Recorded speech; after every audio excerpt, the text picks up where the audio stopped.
Did you know that in 1982, the United States government forced the breakup of a company so powerful it had controlled nearly every telephone call in America for more than half a century? It wasn't a tech startup, a Wall Street titan, or an oil conglomerate. It was AT&T, the phone company. Known to most Americans as Ma Bell, it wasn't just another corporation.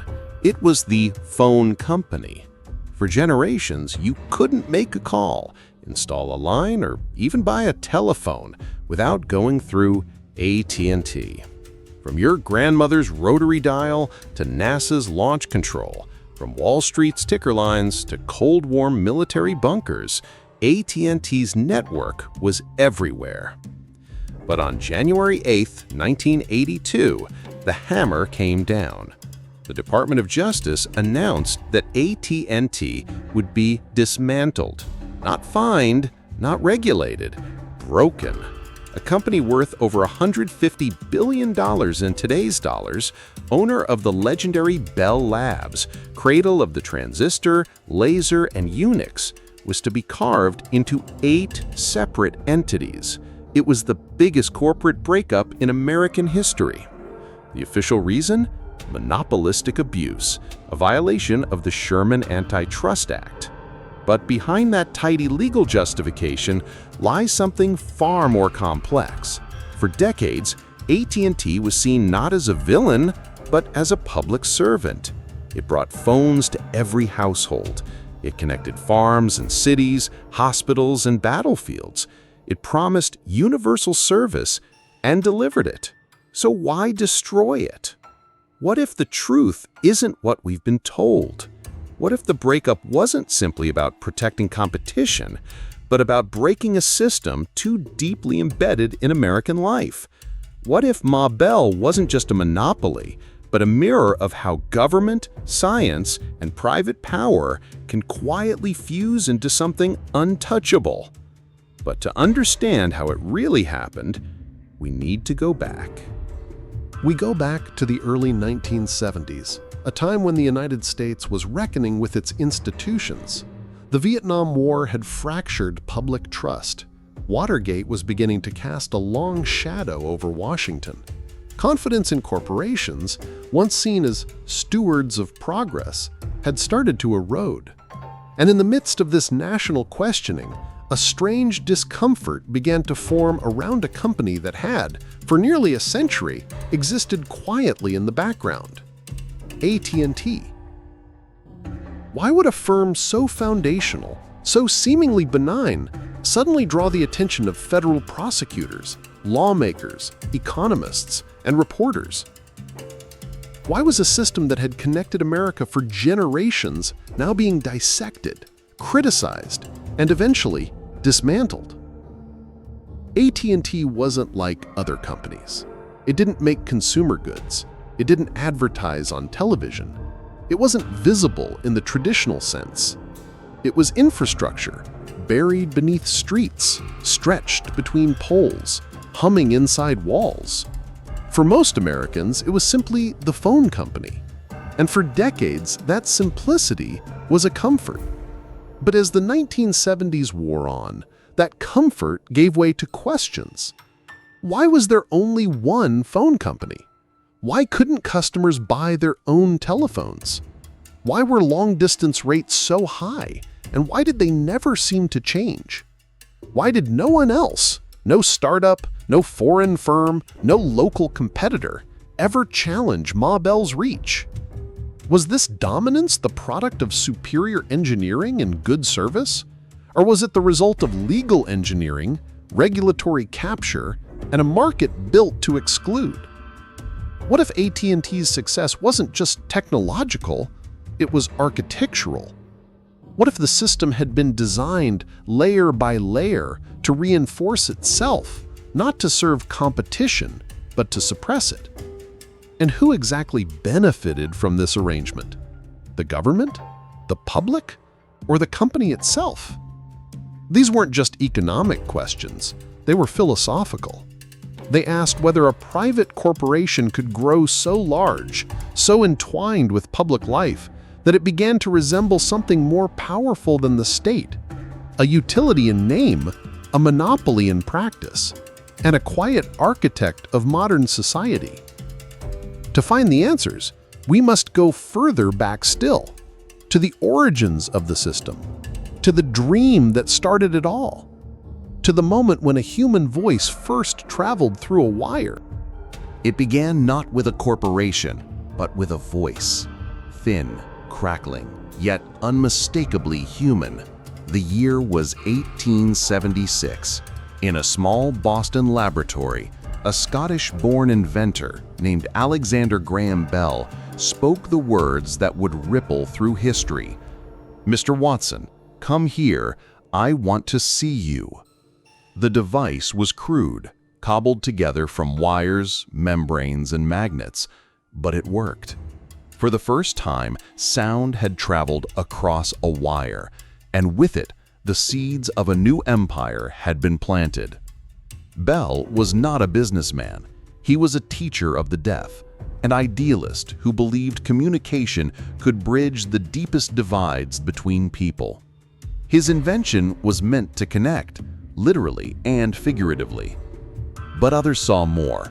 Investors, lawyers, and industrialists quickly gathered around Bell and his patents, sensing not just a revolution, but a business model. In 1877, the Bell Telephone Company was founded, and with it, a new frontier of enterprise was born. The early years were chaotic. Dozens of small telephone companies sprouted across the United States, wiring towns and neighborhoods with varying standards and incompatible equipment. It was a wild west of wires and switchboards, and no one yet knew who would win. But the Bell Company had one distinct advantage: its patents. By owning the rights to the core technology, it could license or litigate competitors into submission. Then came Theodore Vail. In 1878, Vail became the general manager and later president of what would become the American Telephone and Telegraph Company, or AT&T. Unlike Bell, Vail was not an inventor. He was a system builder. He envisioned a nationwide telephone network, seamless, centralized, universal. To him, the future was not thousands of competing lines. It was one system, under one roof, with one philosophy.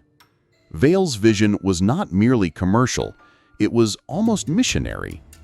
He believed the telephone should be a public good, available to all, but delivered efficiently by a single, integrated company. Competition, he argued, created waste, confusion, and inequality in access.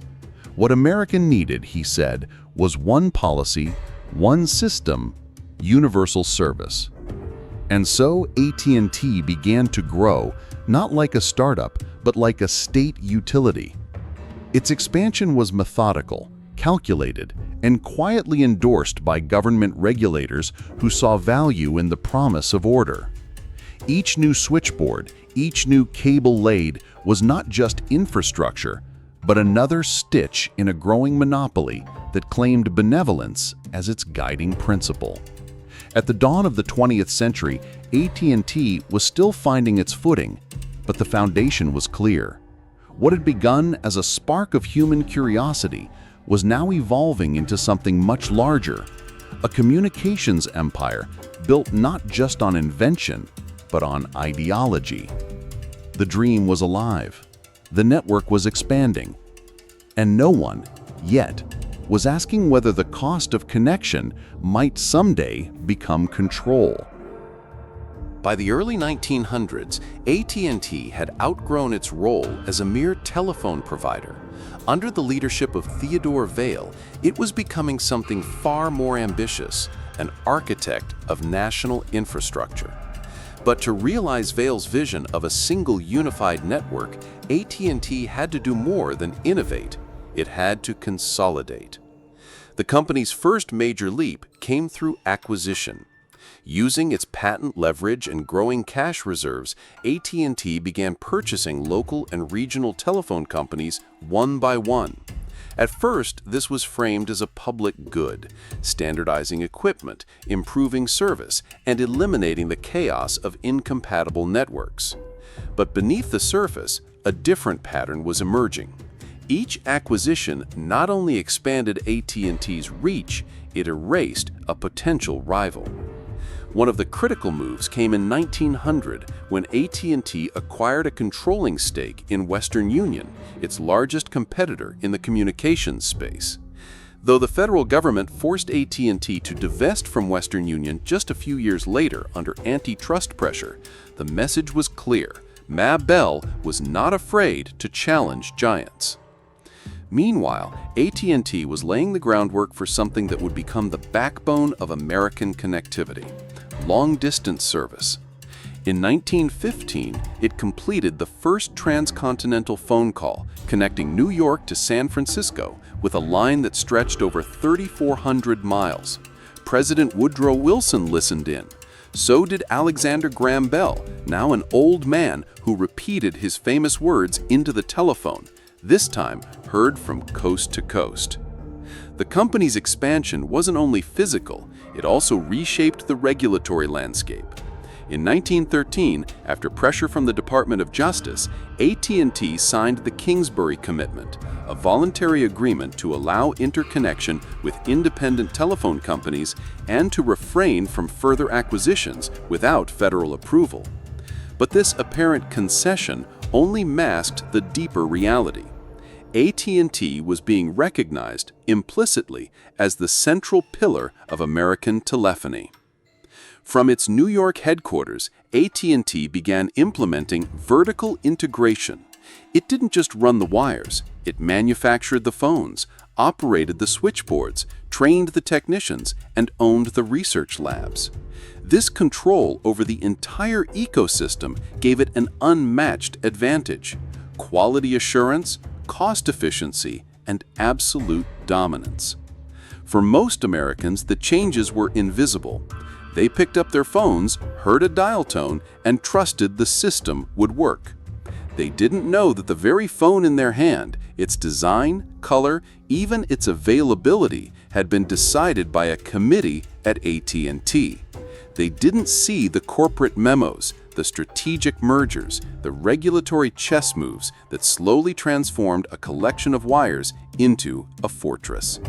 By the 1920s, AT&T had become not just a phone company, but an institution, embedded in daily life, embedded in law.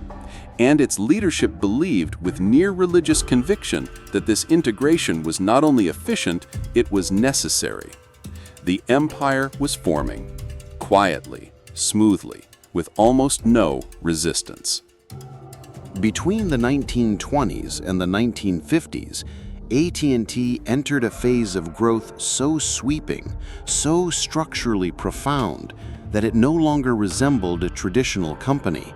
It began to operate like a sovereign power. What had started as a telecommunications firm evolved into a self-contained universe, controlling not only phone lines and equipment, but also the rules by which the entire industry played. At the heart of this empire was Bell System, a vertically integrated machine comprising AT&T as the parent company, Western Electric as the manufacturing arm, and Bell Labs as the scientific engine. This structure allowed AT&T to oversee every layer of the communications stack, from the copper cables buried underground to the mathematical formulas behind signal clarity. Western Electric became one of the largest manufacturing operations in the country, producing virtually all telephones, switches, and transmission equipment used in the United States. It didn't sell to competitors. It didn't negotiate prices. It existed solely to serve AT&T. In 1940, Western Electric employed more than 200,000 people, making it one of the largest employers in America. Bell Labs, meanwhile, emerged as the crown jewel of American innovation. Here, AT&T scientists invented the transistor in 1947, an advancement that would spark the digital revolution. They also developed solar cells, satellite communications, and early computing systems. Though these breakthroughs were monumental, AT&T was in no rush to commercialize them beyond its own needs. Innovation was treated as a means to reinforce control, not necessarily to disrupt markets. Throughout this period, AT&T expanded its monopoly through strategic acquisitions of smaller regional carriers, quietly folding them into the Bell system. Every merger was presented as a step toward universal service, but every merger also erased a competitor. By mid-century, AT&T controlled 98% of all telephone lines in the United States. The rest were independents, many of whom still had to route long-distance calls through AT&T's network, paying access fees for the privilege. The numbers tell a staggering story. By 1951, AT&T had more than 83 million miles of telephone wire crisscrossing the country. It operated 22 regional Bell companies, each assigned to a specific territory, eliminating any overlap or competition. The entire system was governed by a centralized hierarchy so vast and so efficient that even the federal government relied on it for national security operations. No phone could be sold or used in the United States unless it was manufactured by Western Electric and leased through AT&T. Customers didn't own their phones, they rented them, and any attempt to use a third-party device could result in service being terminated. Even the color choices were limited and approved by committee. The network was physically and culturally sealed. This was more than dominance. It was definition. AT&T didn't just control the industry, it was the industry. Its executives sat on panels that helped shape telecommunications law. Its engineers wrote the standards adopted by the FCC. It functioned as a public utility, a private monopoly, and a quasi-governmental entity, sometimes all at once. Few complained. Most Americans trusted the system. Their phone bills were consistent, the service was reliable, and the world was changing rapidly. AT&T's quiet stability felt like a comfort. But behind the calm was a creeping certainty. No one else could compete, and no one else was allowed to try. The monopoly had solidified, and no one, not even the regulators who helped build it, seemed eager to break the spell. By the early 1960s, there was no longer any meaningful debate. AT&T had become the sole gatekeeper of American telecommunications. Its control wasn't just dominant, it was absolute. The few remaining independent phone companies existed only with AT&T's permission, their survival contingent on interconnection agreements and long-distance routing contracts that tethered them to the Bell system's will. For businesses that hoped to challenge AT&T directly, the landscape was unforgiving. Equipment makers who attempted to sell modems or telephones to consumers found their devices banned from the network. Even technical innovation couldn't find a path forward without AT&T's blessing. The company's private standardization of hardware and protocols ensured that outsiders couldn't plug in, literally or figuratively. In 1956, an inventor pumped code Hushaphone Corporation attempted to sell a small device that clipped onto a telephone receiver to improve privacy. AT&T sued, arguing that attaching an unauthorized device, even one as simple as a cup-shaped muffler, violated its service agreements. Though Hushaphone ultimately won the case after years of litigation, the incident was telling. The phone wasn't really yours, and neither was the network. Soon after, in 1968, the FCC ruled in a landmark case involving the Carter phone, a device that connected mobile two-way radios to the telephone system. AT&T had barred its use, claiming it could damage the network. But the FCC disagreed, affirming the right of users to connect non-harmful devices to the phone lines. It was a crack in the armor, but the walls of the fortress still stood. Inside the industry, competitors whispered their frustrations, but rarely spoke publicly. Public utilities commissions in many states operated hand in glove with AT&T's regional companies, and few regulators wanted to challenge the status quo. After all, the service worked. Phone calls were reliable. The network was vast. The company delivered what it promised. And that, ironically, was part of the danger. AT&T's success had created a psychological monopoly as well. To question its dominance was to question whether the system could function without it. Could anyone else be trusted to run the nation's communications infrastructure? Was competition worth the risk of chaos? The company had so thoroughly embedded itself into American life that imagining an alternative felt unthinkable. Bell Labs continued to produce breakthrough technologies, but many of its most transformative inventions were delayed or suppressed, kept internal to preserve the status quo. The transistor, perhaps the most important invention of the 20th century, was handed off to other companies under strict licensing terms, designed not to create competitors, but to control them. Meanwhile, the corporate culture inside AT&T grew more insular. Managers rose through closed hierarchies.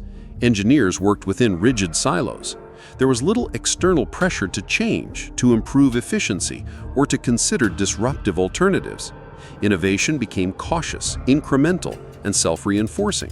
After all, when you own the entire game, there's no incentive to rewrite the rules.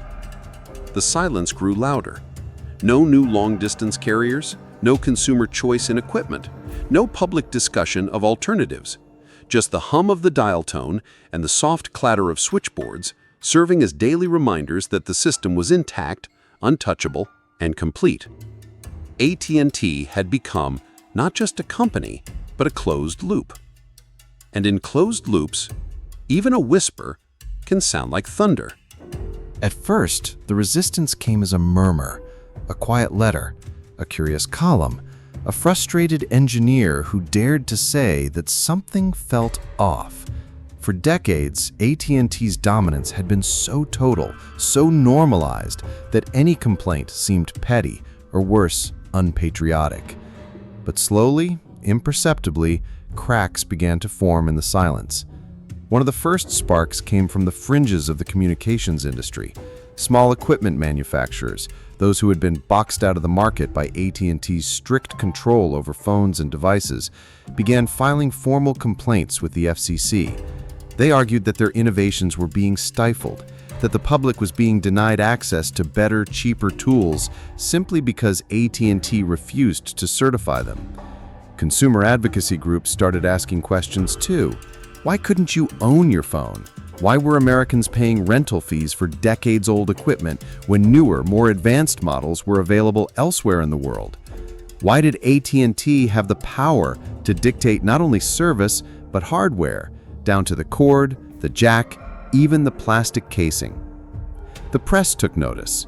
In the late 1960s and early 1970s, investigative journalists began publishing exposés that challenged AT&T's pristine image. The New York Times ran op-eds questioning the economic logic of the monopoly. Business Week profiled the company's political influence. A Harper's Magazine article bluntly asked, "Can anyone compete with Ma Bell?"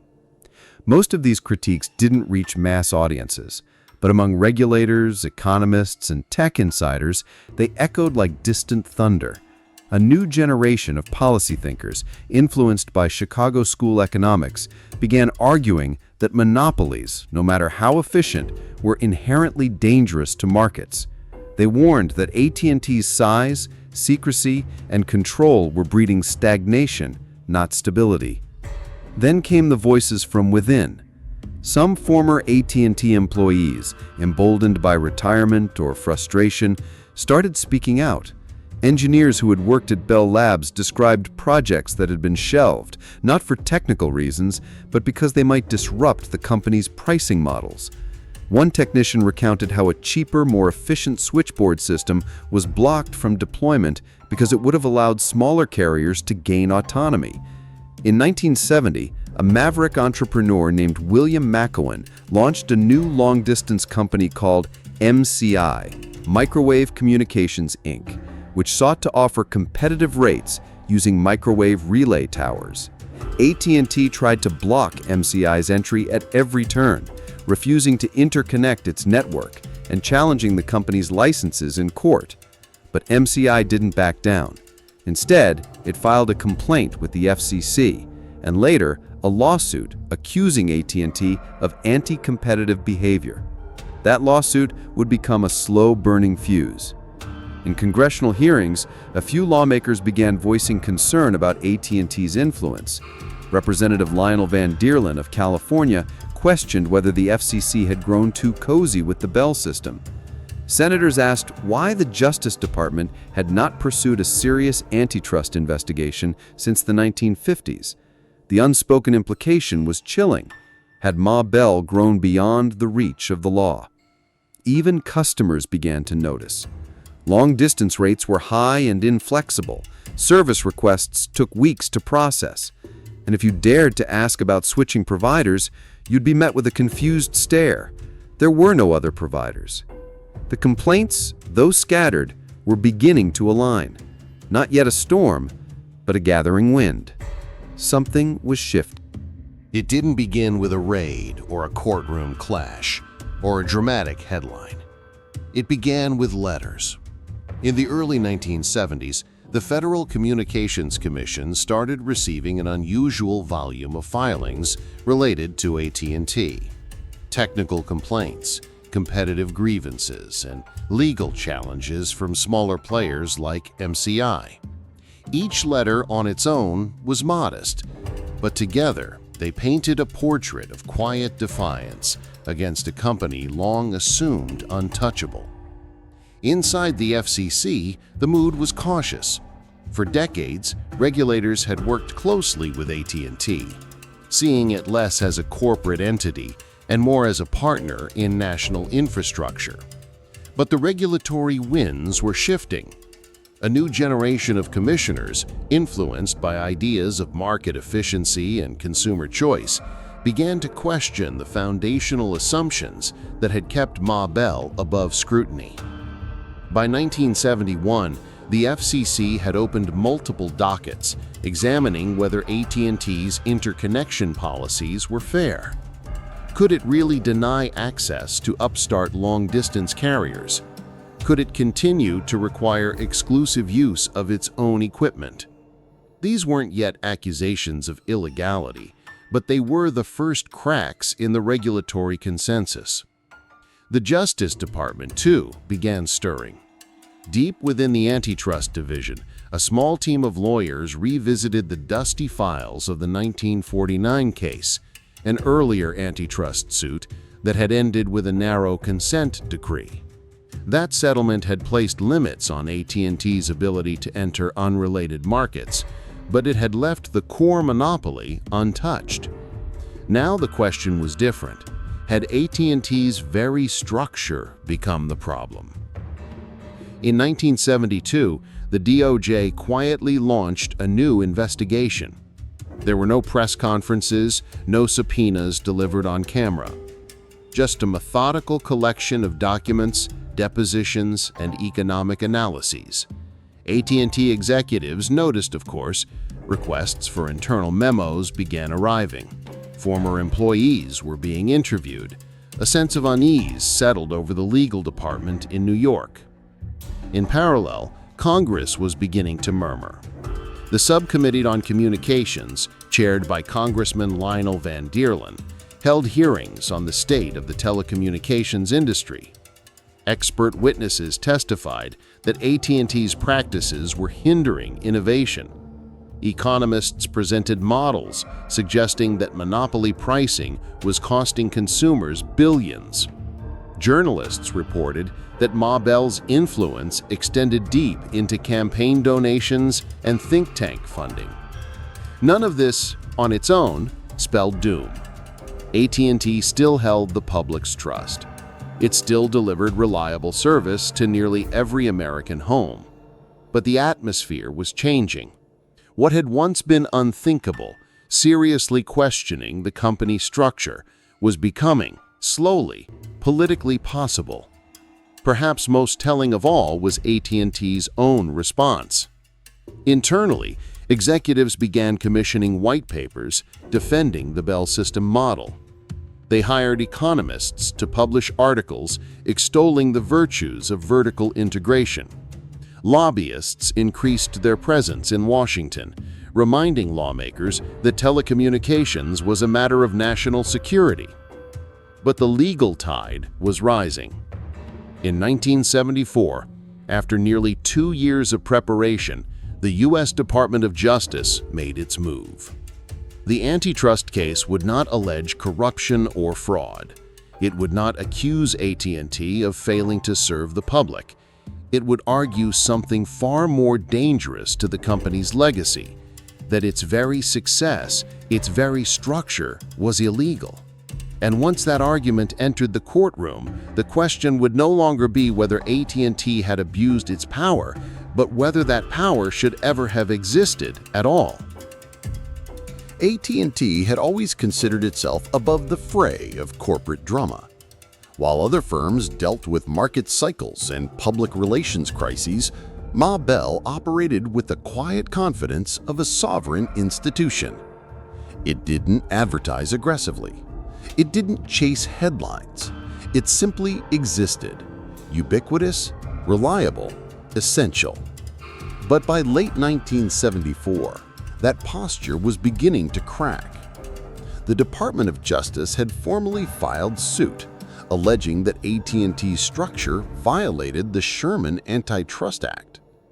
It accused the company of using its control over local phone service to suppress competition in the long-distance market. It argued that Western Electric, AT&T's manufacturing arm, created insurmountable barriers for outside equipment makers. And it pointed to MCI and other would-be rivals who had been systematically blocked or buried under red tape. AT&T's board of directors gathered for urgent meetings in its Manhattan headquarters. The legal department assembled elite teams of antitrust lawyers. Internally, the company referred to the DOJ's case not as a legal matter, but as the threat. They believed the charges were misguided, perhaps even ideological. After all, hadn't the system worked? Hadn't America's phone service been the envy of the world? In public, AT&T responded with calm professionalism. It issued statements reaffirming its commitment to universal service and technological progress. It emphasized that its operations were regulated at both state and federal levels, implying that any abuse would have been caught long ago. The tone was measured, confident, and subtly dismissive. But behind the scenes, a more sophisticated defense machine was mobilizing. AT&T's Government Affairs Division increased its lobbying in Washington. Executives visited congressional offices to remind lawmakers of the company's role in national security, emergency response, and economic stability. Quiet campaigns were launched through trade associations, think tanks, and academic institutions, some of which received generous funding from Bell affiliates. In the media, op-eds began appearing that questioned the DOJ's wisdom. Was it really wise during the Cold War to destabilize the nation's communications backbone? Would breaking up the Bell system lead to chaos, outages, and predatory pricing from opportunistic newcomers? These weren't planted stories necessarily, but they aligned neatly with the talking points coming out of AT&T's public relations department. Meanwhile, the company's legal team considered more structural tactics. If regulators were targeting vertical integration, perhaps the company could preemptively adjust its corporate structure, spin off non-core assets, grant more independence to regional Bell companies, or create buffer entities between Western Electric and the long-distance division. One internal memo proposed rebranding AT&T's various divisions as loosely federated partners rather than a single, centralized system. Another suggested reconfiguring interconnection agreements to create the appearance of market openness without ceding real control. But even as these strategies were drafted, there was a growing sense that the center could not hold. AT&T executives had long believed that their greatest strength, the system's size, complexity, and total integration, was also their shield. Now it looked more like a target. The very structure that had delivered unmatched efficiency was now the heart of the DOJ's argument that no one else could compete because no one had been allowed to. Still, the company held its line. "We do not believe the Bell system violates any law," said AT&T Chairman John D. DeButz in a carefully worded statement. "We believe it is the most effective and equitable way to provide communication services to the American people." The message was clear. This was not a monopoly. It was a mission. But in the Department of Justice, and soon in the federal courts, that claim was about to be tested. On November 20, 1974, the United States Department of Justice filed a civil antitrust lawsuit in the United States District Court for the District of Columbia. The case was titled United States versus AT&T, and it struck at the heart of corporate America's most impenetrable fortress. The complaint was sweeping in scope. Filed under Sections 1 and 2 of the Sherman Antitrust Act, it alleged that AT&T had unlawfully maintained a monopoly over both local and long-distance telephone services and had used its control of Western Electric and Bell Labs to suppress competition in telecommunications equipment and innovation. According to the DOJ, AT&T's structure was not just a byproduct of historical growth, it was a carefully maintained barrier to market entry. The complaint stated in precise legal language, AT&T has utilized its control over local exchange monopolies and its exclusive ownership of the only effective long-distance network to preclude entry, stifle competition, and deny consumers choice. At the center of the argument was MCI, the fledgling long-distance carrier that had spent years fighting for interconnection access. DOJ attorneys presented MCI's experience as a case study in obstruction, denied fair access to AT&T's local lines, stalled by regulatory delays, and targeted with aggressive legal tactics designed to bleed it dry. But MCI was not the only example. The government listed over a dozen instances in which innovators and manufacturers had been forced out, bought off, or simply blocked. The lawsuit did not call for immediate dissolution, but it demanded structural remedies, specifically the separation of AT&T's long-distance operations from its local Bell operating companies and from Western Electric. The message was unambiguous. AT&T's size and integration were, in themselves, the problem. The press exploded.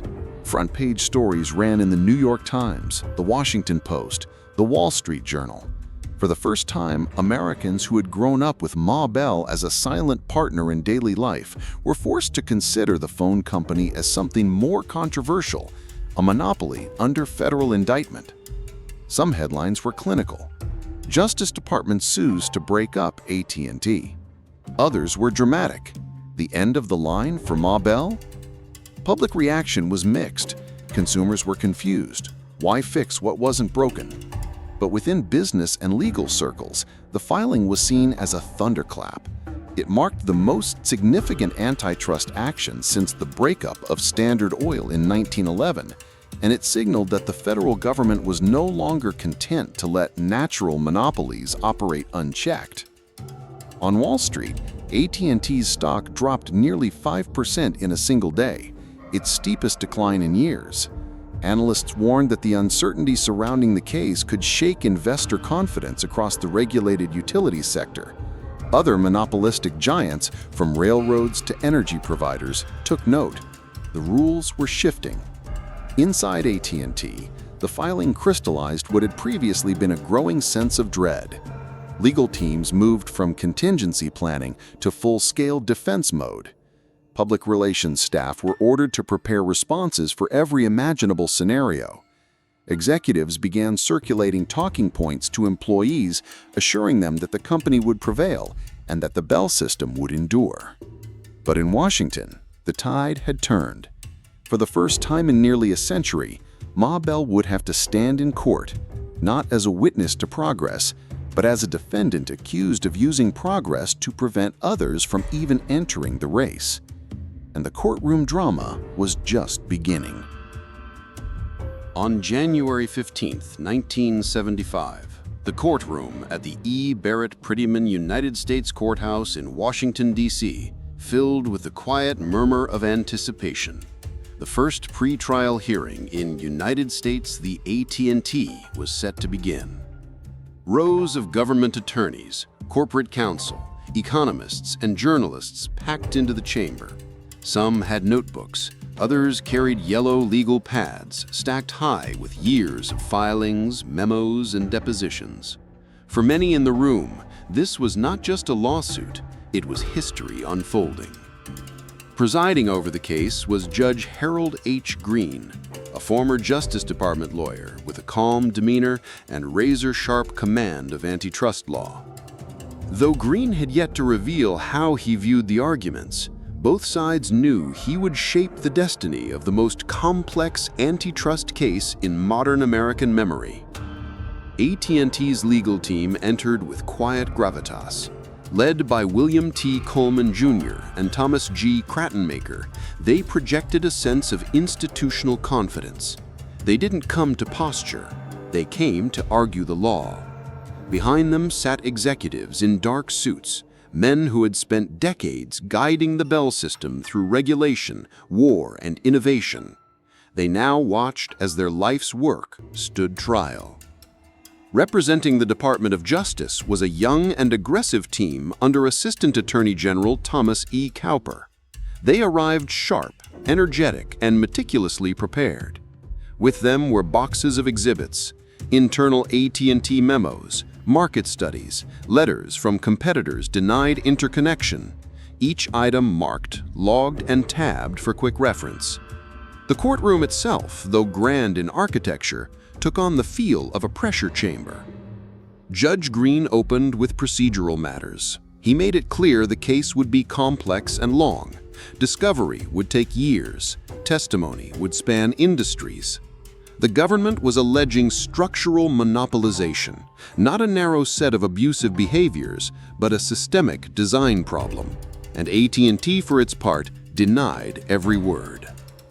When opening statements began, the DOJ laid out their narrative that AT&T, by vertically integrating manufacturing, local service, long-distance lines, and research, had not merely achieved dominance, it had cemented it in such a way that no competitor could survive. They cited internal documents in which AT&T executives described fortifying barriers to entry. They played excerpts from depositions where regional Bell managers admitted to delaying connection requests from rival carriers. One particularly powerful moment came when a former MCI executive testified about a 3-year delay in getting approval for interconnection equipment, delay that cost the company millions and nearly collapsed it. AT&T countered with a vision of unity and national service. They invoked universal coverage, reliability, technical excellence. They argued that the system only worked because it was integrated, that tearing apart the parts would be like tearing apart a living organism. AT&T's lawyers showed charts illustrating economies of scale, graphs of declining phone rates over the years, and statistics on customer satisfaction. They called the DOJ's claims theoretical. Worse, they warned of a communications future marked by chaos, fragmentation, and corporate warfare. As testimony unfolded over weeks and months, Judge Green listened, mostly in silence, but every now and then he asked a question that made both tables shift in their seats. "Is there any evidence," he asked at one point, "that another company could have reasonably entered this market if not for the structure of the Bell system itself?" The room fell quiet. That single question echoed across months of litigation. The trial would stretch through nearly a decade of legal maneuvers, testimonies, delays, and breakthroughs. But in that first hearing, something shifted. For the first time, the invincibility of AT&T was placed under judicial scrutiny, not by regulators, not by engineers, but by the Constitution and the law. And once the gavel struck that day, the clock started ticking toward a verdict that would change the American corporate landscape forever. AT&T's defense was not built on denial, it was built on logic. From the beginning, the company had no interest in appearing evasive or combative. It would not attempt to paint the government as overreaching or vindictive. Instead, it would present itself as rational, indispensable, and misunderstood. The company's central argument was simple. The Bell system was not a monopoly born of coercion. It was a natural evolution. Fragmentation, they claimed, would lead to inefficiency, degraded service, and technological stagnation. In their telling, the integrated structure wasn't a stranglehold on competition. It was a public service architecture designed to deliver universal access to every American, rich or poor, urban or rural. AT&T's legal team leaned heavily on data. They presented extensive charts showing that between 1950 and 1970, long-distance rates had dropped by over 50% in real terms. They pointed to the fact that despite its scale, the company's profit margins remained stable, not exploitative. If AT&T were truly abusing its power, where, they asked, was the evidence in consumer harm? Their economists testified that any competitor entering the telecommunications space would face insurmountable capital costs, not because AT&T blocked them, but because infrastructure was, by nature, expensive. In short, the Bell system's dominance was not due to manipulation, but to the physics of the marketplace. But behind these polished presentations, cracks were beginning to show. On cross-examination, DOJ attorneys presented internal memos in which AT&T managers referred to delaying interconnection applications until the carrier loses interest. In one instance, a regional executive described a policy of requiring redundant testing for third-party devices even when AT&T's own labs had already approved similar technology. When pressed on why customers were not allowed to own their telephones, an AT&T witness explained, "It is our responsibility to ensure network integrity. Ownership would invite damage, misuse, or unauthorized modifications." The logic was internally sound, but externally tone-deaf. It felt less like consumer protection and more like corporate paternalism. Perhaps the most revealing moment came when AT&T's counsel attempted to explain why Bell Labs had withheld certain technologies from commercialization. A government attorney asked why a promising data transmission system had been shelved in the late 1960s. The answer? Because it didn't fit into our long-range rate structure. The courtroom fell silent. What AT&T saw as systems engineering, the government saw as market manipulation. Still, the company fought on. It called Nobel-winning scientists from Bell Labs to testify to the technological brilliance that came from integration. It brought in rural policy experts to argue that without the Bell system's cross-subsidization, small-town America would be left behind. They cited national emergencies, from hurricanes to the Cuban Missile Crisis, during which AT&T's seamless network had kept the country connected. But the longer the trial dragged on, the more the narrative began to slip from their hands. What at once sounded like coherent strategy began to resemble self-justification. The idea that a single company could simultaneously be service provider, equipment manufacturer, and regulator of access, once taken for granted, was now under the microscope. Judge Harold Green rarely interrupted, but when he did, his questions were surgical. "Is it truly competition you fear, or simply the loss of control?" he asked during one exchange. The witness hesitated. AT&T was not flailing. Its case was logical, methodical, data-driven. But as the weeks turned into months, it became clear logic alone would not be enough. The culture had changed. The legal theory had changed.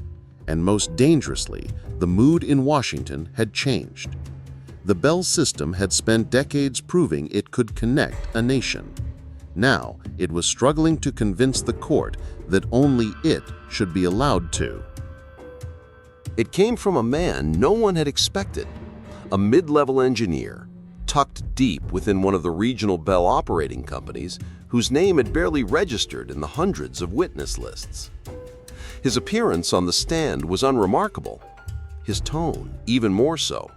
Quiet, technical, deliberate. But the document he brought with him shifted the course of the trial. The engineer, whose identity was kept confidential for months due to fear of corporate retaliation, had saved a printed copy of a 1971 internal presentation circulated among AT&T's network planning executives. Titled Interconnection Risk Mitigation Strategic Framework, it was never intended for external eyes. The document laid out in precise language how AT&T planned to manage the threat of emerging competitors in long-distance service. One slide read, "Ensure physical dependence by maintaining exclusive control over critical local exchange switching points. Avoid transparency in routing protocols. Limit publication of interface standards to internal use only." Another slide, marked "Confidential, do not copy," included a flowchart detailing how to delay, reroute, or deny interconnection requests using a technical compliance loop that forced rivals to perpetually resubmit testing data.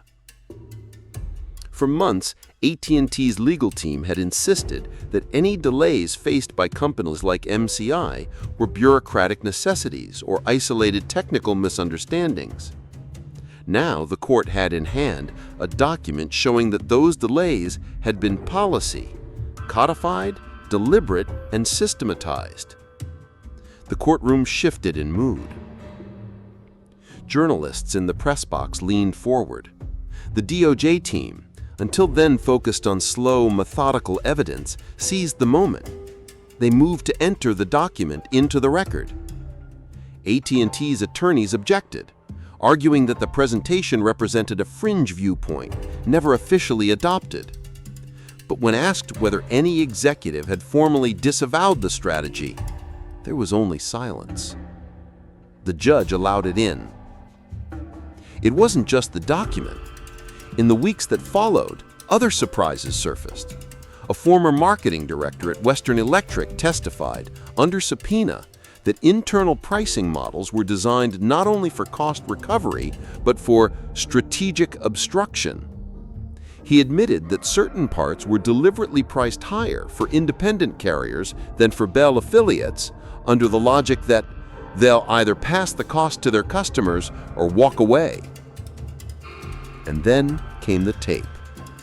A recording surfaced, made during an internal training seminar in 1973, featuring a senior AT&T executive explaining to new legal recruits how to manage regulatory ambiguity.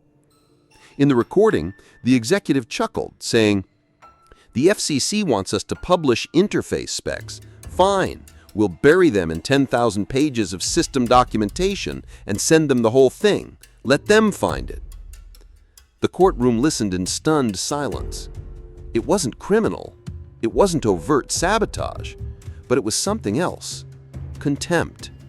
Not just for competitors, but for the very idea that anyone else had a right to participate in the system.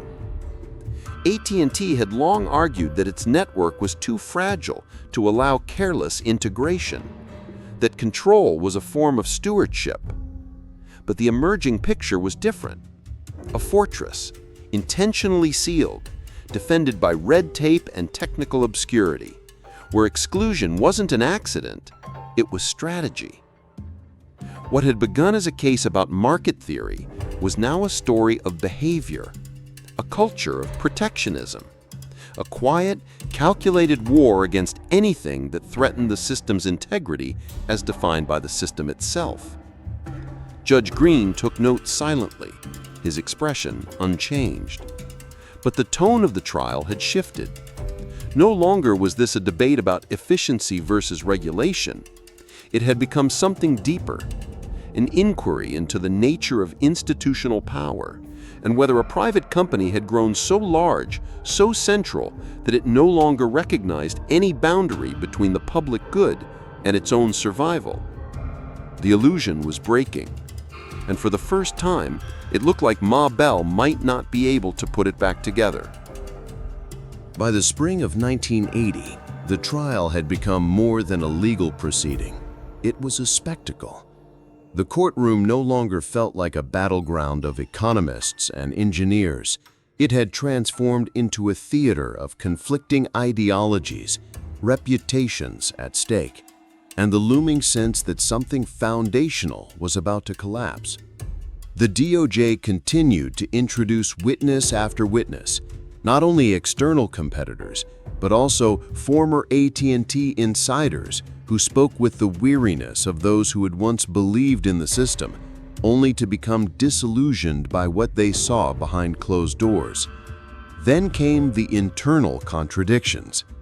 On April 7, 1980, a pivotal moment arrived when an executive from one of the regional Bell operating companies took the stand, unexpectedly deviating from AT&T's coordinated testimony.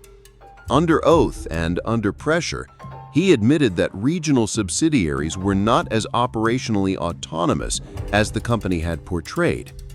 Most major infrastructure decisions, including vendor selection, investment pacing, and service priorities, are made or heavily influenced by headquarters. That single statement undercut one of AT&T's central defenses, that the system was too decentralized to be considered a true monopoly. The idea that local Bells functioned independently had been a key narrative for years, but here, in federal court, it unraveled under sworn testimony. AT&T's legal team was caught off guard. The witness was immediately labeled misinformed by company spokespeople, and damage control began within hours. But the seed had been planted. Other regional managers began quietly expressing concerns about how far they were expected to push the party line and whether they too might be summoned next. Inside the company, tension mounted. Staff attorneys whispered in hallways. Senior executives disagreed behind closed doors over whether to negotiate a settlement or continue the fight. Some feared that prolonging the case would only deepen reputational damage. Others still believed in an eventual vindication. But even in private memos, there was a noticeable shift. The language moved from "when we win" to "if we lose." Outside the courtroom, the press amplified the drama. Front-page headlines across the country declared, "Cracks appear in AT&T's legal armor." Editorial boards began taking sides. The Washington Post called the trial a reckoning long overdue. The Wall Street Journal, more cautious, warned that dismantling the company could invite telecommunications chaos. On Capitol Hill, hearings multiplied. Lawmakers began citing the trial as evidence that antitrust enforcement needed revitalization across other sectors, from airlines to oil. Activists pushed for broader reform, arguing that AT&T wasn't an outlier, but a symptom of a system that had allowed corporate power to grow unchecked for too long. Public opinion, once ambivalent, began to shift. Polls showed growing support for the idea that phone service could be better and cheaper if competition were allowed. Consumer groups ran advertisements reminding Americans that they didn't own their phones and had paid rental fees for decades that often exceeded the phone's value many times over. Even shareholders began to show signs of rebellion. In 1981, at AT&T's annual meeting, a motion was introduced by activist investors calling for the board to consider structural reforms. It failed, but not before receiving an unprecedented 27% of the vote. Back in court, the pressure was visible.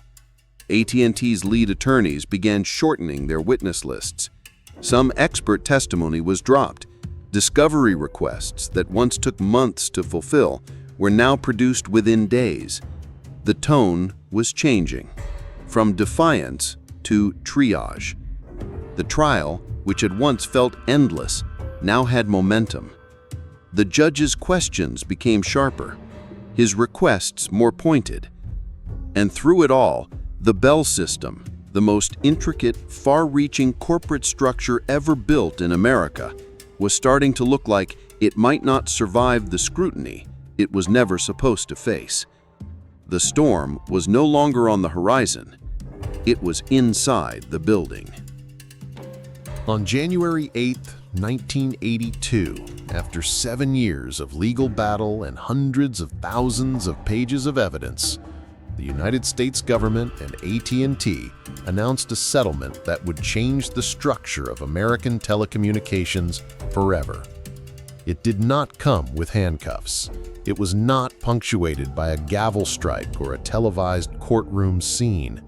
Instead, it arrived in the form of a legal agreement, deceptively calm in its wording, but seismic in its consequence. The modified final judgment, as it was officially titled, was a voluntary consent decree between AT&T and the Department of Justice. But voluntary was a formality. It was a surrender dressed in legal pragmatism.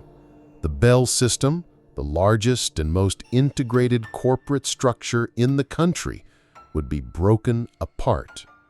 Under the terms of the decree, AT&T agreed to divest itself of its 22 local Bell operating companies. These entities would be reorganized into 7 independent regional firms, nicknamed the Baby Bells.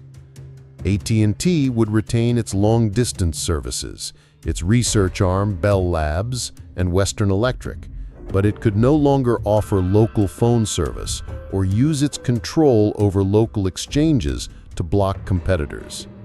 The logic was clear. By severing the connection between the core network and the end-user gateway, the government hoped to foster a competitive environment in which long-distance providers and equipment manufacturers could finally enter the market on equal footing.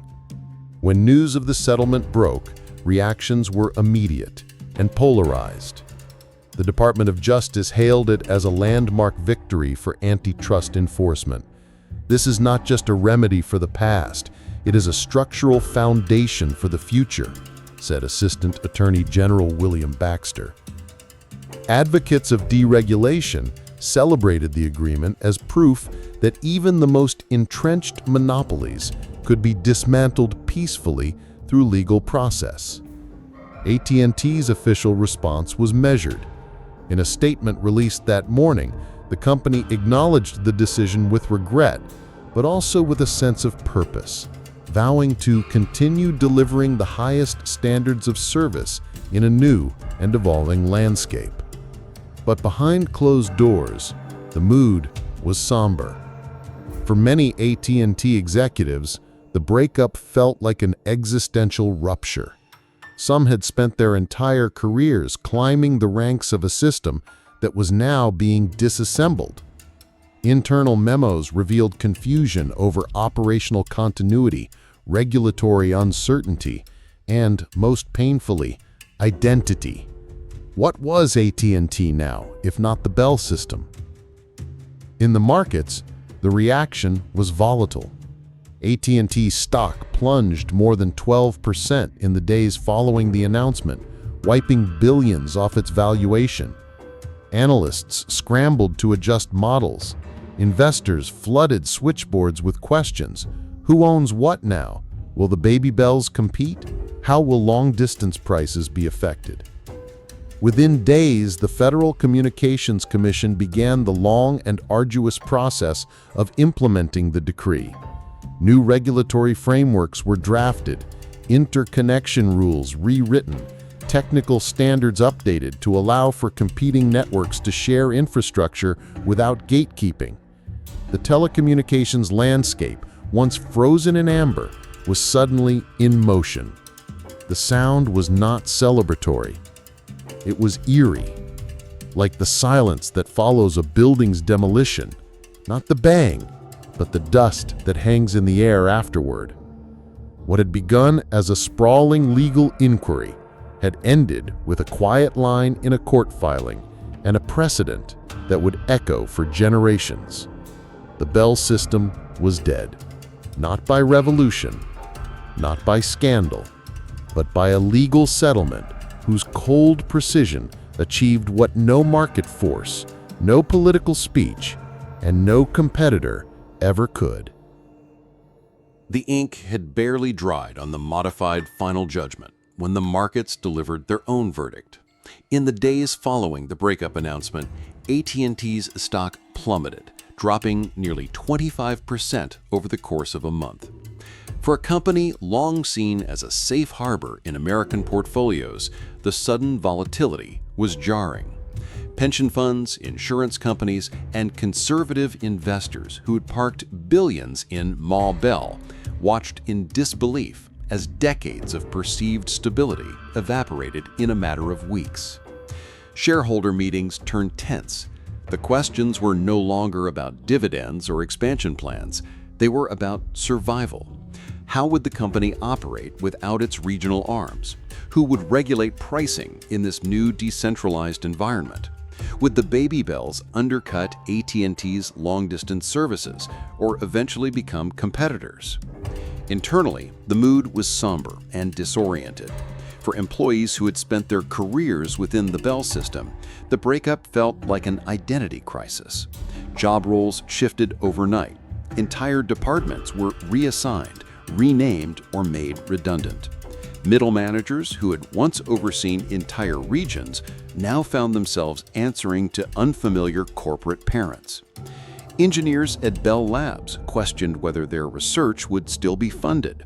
Field technicians were unsure whose uniform they would wear the next quarter. Amid the chaos, leadership began to fracture.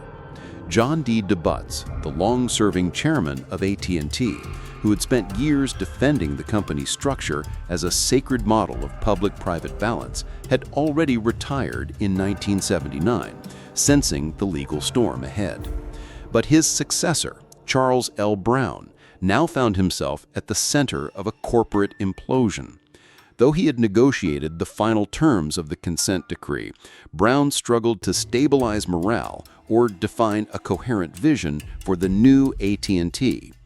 In 1983, facing mounting pressure from the board and Wall Street, Brown resigned, becoming the first post-breakup casualty at the top. His departure was not dramatic, but it was symbolic. The leader who had tried to navigate compromise had now been pushed aside for one who could deliver reinvention. He was replaced by James E. Olson, a seasoned AT&T executive with a reputation for pragmatism and cost discipline. Olson's mandate was clear: rebuild shareholder confidence, clarify the company's post-divestiture mission, and prove that AT&T could survive as more than just a ghost of a fallen monopoly. But rebuilding would be anything but easy. AT&T's long-distance division, once a crown jewel, was now surrounded by new competitors, MCI, Sprint, and soon others who had waited decades for the gates to open. Western Electric, its manufacturing arm, faced pressure to open its products to rivals or risk becoming irrelevant in a newly open marketplace. Even Bell Labs, once untouchable, began feeling the squeeze, told to prioritize applied research over pure science, to focus on product over prestige. Culturally, the shift was seismic. For most of the 20th century, AT&T employees had viewed themselves as civil servants in all but name, guardians of a public utility, stewards of national infrastructure. Now they were being told to think like competitors, like marketers, like risk takers. Some adapted, others left. A quiet exodus began. Longtime engineers, regional directors, and administrative veterans took early retirement or defected to the baby bells, drawn by the allure of a clean slate. The once revered company was now split into 8 fragmented parts, each with its own boardroom, agenda, and identity crisis. And while AT&T technically remained the parent, it no longer ruled the family. The organizational charts changed. But something deeper had shifted: the tone. What had once been a fortress of predictability was now just another player in an increasingly unpredictable game. And for the first time in nearly a century, Ma Bell no longer had a monopoly on the future. The breakup of AT&T was not just the dismantling of a corporate empire, it was the beginning of a tectonic shift across the entire telecommunications landscape. For nearly a century, the industry had revolved around a single immovable star. Now, that gravitational center had fractured, and the pieces were spinning outward into a market suddenly filled with possibilities and risk. The most immediate ripple effect was competition. Long-distance services, once the exclusive province of AT&T, quickly became a battleground. MCI, long considered a scrappy underdog, expanded aggressively. Sprint, bolstered by its roots in fiber optic infrastructure, entered the fray with a sleek marketing campaign and promises of lower rates and better service.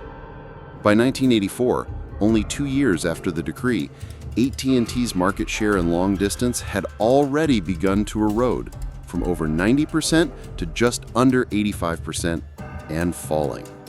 Prices dropped, innovation surged. Consumers, many of whom had never considered switching carriers before, now found themselves courted by new brands with colorful logos and catchphrases. Rate plans, once uniform and opaque, became more flexible, more transparent. The concept of choosing your phone company entered the American lexicon for the first time. Meanwhile, equipment markets that had been effectively closed exploded with new entrants. Companies like Northern Telecom, Siemens, and a flood of American startups began designing and selling telephones, modems, and switching gear that no longer had to pass through the bottleneck of AT&T's Western Electric.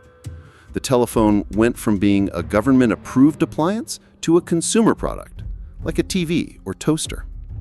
Regulators, too, had to evolve. The Federal Communications Commission began rewriting its frameworks.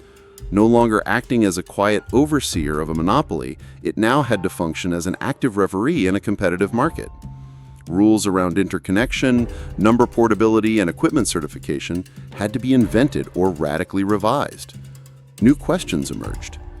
How do you ensure fair access to a shared network? What happens when a Baby Bell refuses to cooperate with a rival carrier? The policy playbook was being written in real time. One of the most profound changes came in mindset. For decades, telecommunications had been viewed as a utility, a fixed, slow-moving service tied to copper wires and physical exchanges. Now it was being reimagined as a platform. Entrepreneurs began asking, what else can ride on this infrastructure? Could data, not just voice, be transmitted more efficiently? Could services be bundled, split, or virtualized? These weren't abstract ideas, they were the early seeds of the internet age. The Baby Bells, once carved out as localized entities, began innovating as well. Freed from the shadow of AT&T headquarters, some began investing in digital switching, exploring mobile telephony, and building out early broadband infrastructure. Others began eyeing their siblings, not as allies, but as potential rivals or future acquisitions. The courts had ordered a separation. The market began plotting reunification. And in the background, a new wave of legal and economic thought took root. The AT&T case became a case study in business schools and law faculties across the country. Antitrust lawyers studied it not just for its outcome, but for its process, the careful threading of public interest with structural remedy. Legislators cited it in debates over deregulation, competition policy, and the limits of corporate concentration. The echoes reached far beyond telecom. Airlines, railroads, energy, industries once assumed to be natural monopolies began facing their own reckonings. The lesson was clear. Dominance might be inevitable in the short term, but permanence was a myth. The day the Bell system was broken, the future cracked open. And from that rupture, an entire industry was reborn. Not with certainty, but with motion. Years after the final court filings and the official divestiture, the scars of the AT&T breakup remained etched across the American corporate psyche.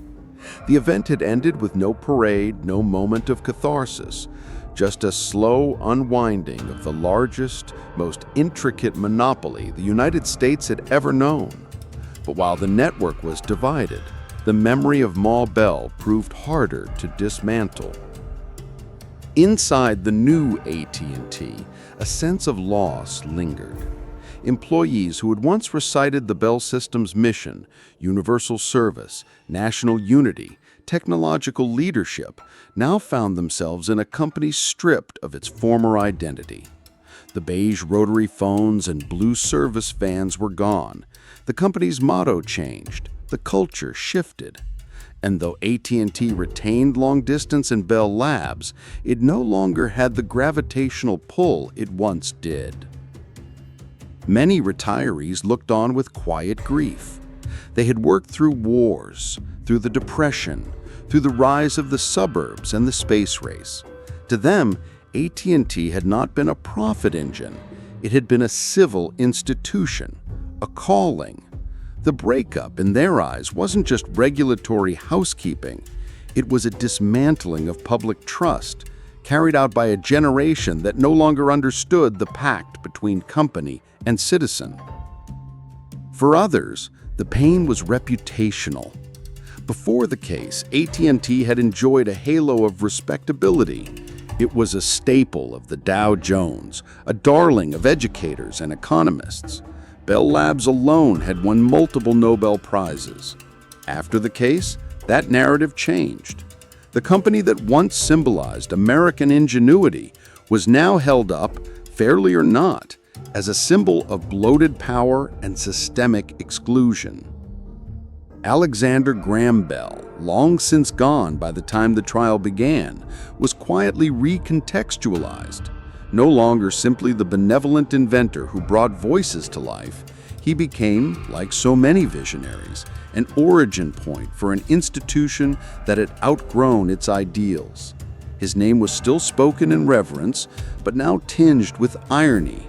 The man who connected people had inadvertently helped create a system that excluded them. Even Bell Labs, the jewel of the system, began to lose its luster. Budget cuts, strategic realignments, and pressure for return on research forced the lab to shift its priorities. Where once scientists had been free to pursue pure inquiry, now they were steered toward marketable products. The environment of fearless experimentation, the very one that had birthed the transistor, the laser, the C programming language, grew narrower. The lab didn't disappear, but its spirit dimmed. In the decades that followed, many of the baby bells began to merge once again. By the early 2000s, 4 of the original 7 had reconsolidated under the AT&T name, creating a strange echo of the past. A company called AT&T once again existed, offered nationwide service, and sat atop the Fortune 500. But it was not the same. The scar tissue was different. The law had changed. The technology had changed. The culture had changed. What remained was the ghost of an institution that had once seemed permanent. Its switchboards and cables, its engineers and field agents, its rotary dials and rate charts, all now artifacts of a bygone industrial religion. Historians still debate whether the breakup was justified. Some argue that AT&T's structure enabled innovation, subsidized rural access, and protected national security. Others insist that its very size smothered progress, punished competition, and delayed the digital age. But both sides agree on one thing. The Bell system was unlike anything before or since, and when it fell, it left behind more than disconnected wires and corporate logos. It left a nation reconsidering the cost of control and the myth of benevolent monopoly. The fall of AT&T was not just a turning point in the history of telecommunications. It was a mirror held up to every powerful enterprise that followed. For business leaders, founders, and investors, the Bell system's rise and collapse became a case study in both brilliance and blindness, a blueprint for building an empire, and a warning about what happens when it forgets who it serves. The first lesson is structural. Monopoly may feel efficient, but it breeds fragility.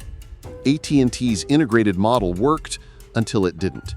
For decades, the company justified its control through arguments of standardization, network integrity, and universal access.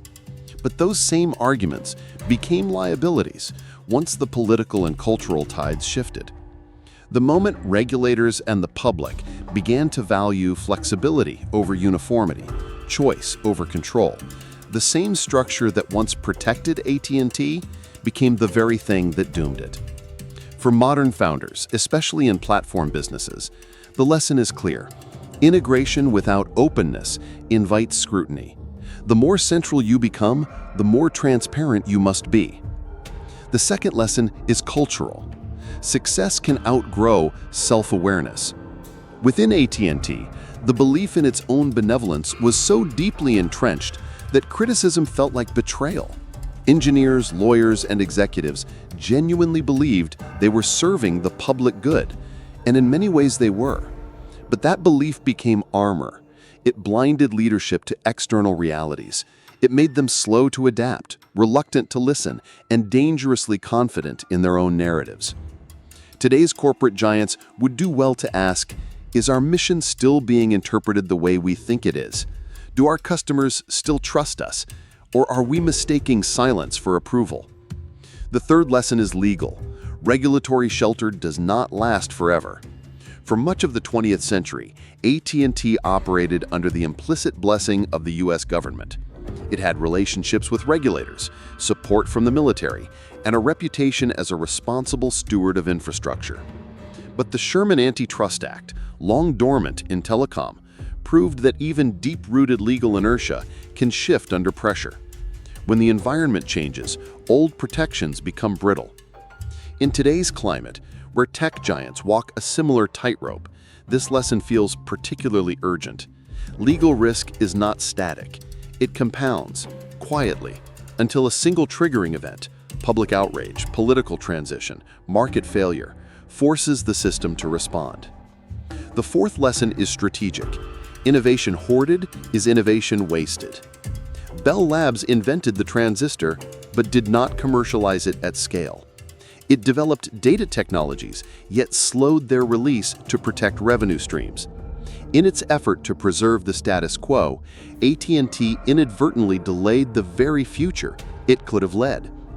Modern companies that sit atop transformative technologies must weigh the cost of control against the opportunity of acceleration. The temptation to hold back, to protect margins, to delay disruption is strong.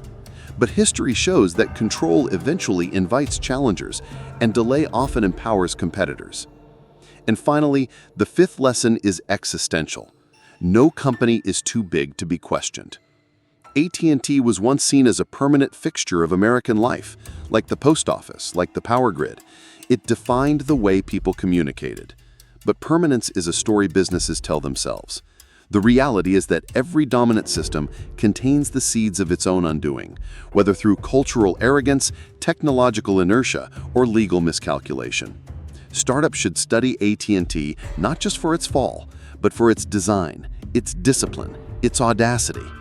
It built the modern telecommunications infrastructure with astonishing precision. But in the end, its failure to evolve was not technical, it was philosophical. The question isn't just, how did AT&T fall? The question is, how many companies today are walking the same path, believing they never will? In the years since the breakup of AT&T, the American communications landscape has transformed beyond what anyone in that 1982 courtroom could have imagined. The world is now mobile, wireless, borderless. Phones are no longer tethered to walls. They are portals in our pockets. Data, not voice, is the primary currency. And yet, as we look around, the echoes of the Bell system still linger. The breakup was supposed to usher in perpetual competition. For a time, it did. But by the early 2000s, the industry had begun to consolidate once again. Baby Bells merged and remerged. SBC acquired Pacific Telesis, Ameritech, and BellSouth. And in 2005, it acquired AT&T itself, taking on the name of the company it was once carved out from. In a twist of corporate resurrection, the ghost of Ma Bell returned, now wearing a new suit, speaking the language of mobile data and streaming video. Today, that new AT&T is once again a titan. Not alone, but part of a handful of mega corporations that dominate the digital infrastructure of modern life. Alongside Verizon, Comcast, and T-Mobile, it helps control how information flows, who gets access, and at what cost. And in the background, another group of giants, Google, Amazon, Meta, Apple, have emerged to shape the platforms on which the 21st century operates. The names have changed. The power has not. We've replaced rotary dials with algorithms, switchboards with clouds, and copper wires with fiber optics. But the fundamental questions remain. Who controls the infrastructure of connection? Is scale a tool for innovation or a mask for exclusion? Can competition truly survive in markets that reward domination? Some argue that today's digital empires are nothing like Ma Bell. They move faster, innovate constantly, and face global competition. Others argue that the very technologies they've built, platforms, ecosystems, data monopolies, are far more difficult to regulate than a telephone line. Antitrust regulators are once again awakening.